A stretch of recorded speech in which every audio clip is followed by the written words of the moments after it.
Good morning, Hank. It's Tuesday. I want to talk today about Boko Haram, which was formed in Nigeria in 2002, but I want to begin in the year 1100-ish. So, we have this idea that Islam spread primarily through conquest, but in fact, in many places, including sub-Saharan Africa, Islam spread primarily by trade. So back in the year 1100-ish, leaders in what is now northern Nigeria started to convert to Islam. They were trading with North African Berbers, and by the 18th century, most of the people in what is now northern Nigeria, and also what is now southwestern Nigeria, were Muslims. But those sub-Saharan African empires never spread to the rest of southern Nigeria, so those people were not Muslims. Instead, in the 19th century, when a bunch of European missionaries showed up, many of those people in the rest of southern Nigeria became Christians. What is now Nigeria was colonized by the British for much of the 20th century, but northern Nigeria was controlled by what's known as indirect rule. Like, the local emirs were allowed to run everything as long as they pledged allegiance to the British and also paid them a portion of their money. Now, as far as colonization goes, that seems like a pretty good deal, but it also meant that there was much less Western-style education in northern Nigeria than in southern Nigeria, which was much more directly ruled by the British. So the South ended up with most of the doctors and the lawyers and the bureaucrats. Also, all of the oil is in the South. I should pause here to say that this is, of course, oversimplified. There are hundreds of languages spoken in Nigeria and hundreds of different ethnic groups. There are many Christians living in predominantly Muslim communities, many Muslims living in predominantly Christian communities, so it's definitely not as simple as a divide between North and South, but there is a big gap there. Okay, so one of the many catastrophes of colonization is that it created borders that were convenient to Europeans, but not necessarily to the people who, lived in the actual places. So in 1960, Nigeria gains independence, which is awesome, except it's never actually been a unified political entity. I think there's this famous moment in James Joyce's novel Ulysses where Leopold Bloom is asked what a nation is, and Bloom answers, "A nation is the same people living in the same place,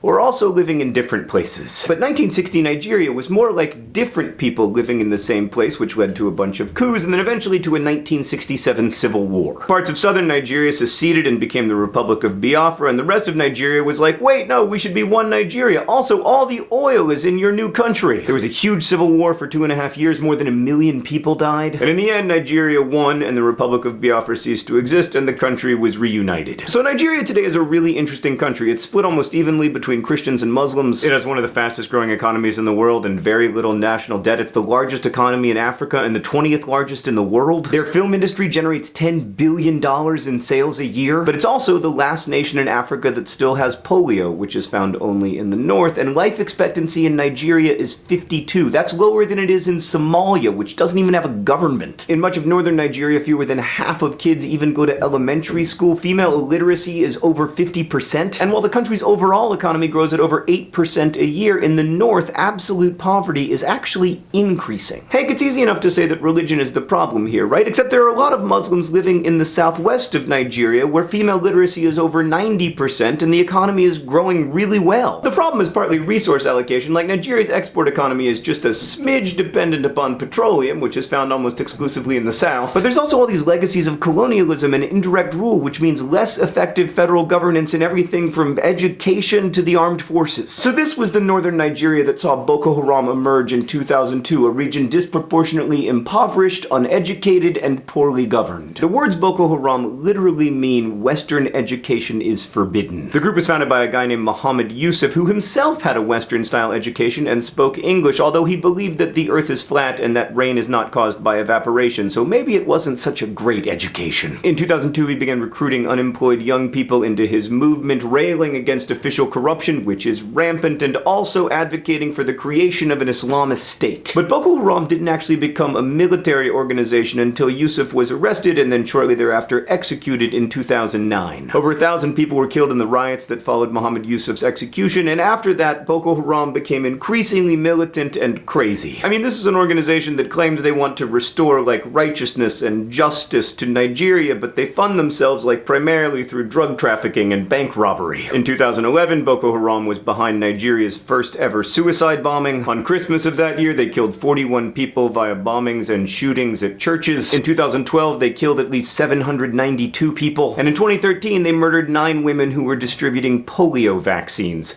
polio vaccines. They also murdered 54 mostly Muslim college students while they were sleeping in their dorms. And then in 2014, Boko Haram got worldwide attention when they kidnapped 276 girls from inside of classrooms. The attacks since then have only gotten worse. On January 3rd of this year, they seized the town of Baga, burned it to the ground, murdered as many as 2,000 people. And now Boko Haram controls the northeastern corner of Nigeria, where they've instituted a version of Sharia law so extreme that not only has the likes of it never been seen in sub-Saharan Africa, but it's like too extreme for Al-Qaeda. They regularly massacre people who won't fight for them, and they've begun attacks in Niger and Chad and Cameroon. Boko Haram still has an army of between 7,000 and 10,000 people, and it's difficult to understand what those people are thinking, at least what the leaders are thinking. I mean, they conscript a lot of people, they have lots of child soldiers, they force preteen girls to be suicide bombers, and it's hard to understand that evil. Then again, I don't know if I need to understand it, but I do need to know about it. I mean, not knowing about this stuff is really problematic, Hank, because one of the great tragedies of Boko Haram is that they've been allowed to grow for the last 10 years because the Nigerian government and the world community haven't done a good enough job of noticing how terrible they are. So I think it's really important to learn about Boko Haram and not let their atrocities go unnoticed, but I also think it's important to understand that literally 99.9% of Nigerians do not support Boko Haram. I think it's also important to remember that just a few days ago, 2 Muslim volunteers in a northern town sacrificed their lives to keep a Boko Haram suicide bomber from entering a city market where she would have killed hundreds of people. Hank, I'll see you on Friday.